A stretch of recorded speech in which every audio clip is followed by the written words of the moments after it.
have a question. I have several shady areas in my yard and I don't want to grow more hostas. What do you recommend? Well, there's quite a few things that grow well in shade here besides hostas and coral bells, which are very commonly grown. So a couple of things. This right here is the Japanese spikenard, Aurelia cordata, a cultivar called Sun King, which loves to grow in the shade and has beautiful light yellow-green color, so that helps to brighten up a cool dark spot.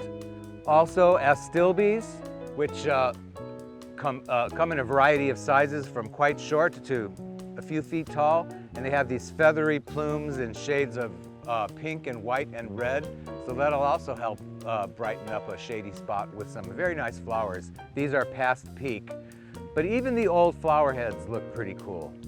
Another thing is over here we have a Siberian bug loss, the Brunnera macrophylla. This is a white mottled leaf variety, and they have beautiful little sky blue flowers in the springtime, much like a forget-me-not, to which they're related.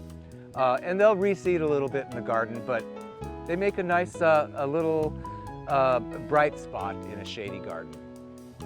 And another good group of plants for the shade are the Rodgersias, and there's a number of different species, but they're all fairly similar. They have big palmately divided leaves, and they love the shade, and they send up flower spikes a couple of feet tall, sort of like an astilbe, fluffy, sort of feathery flowers. So that's a great one for the shade, and also many different kinds of ferns.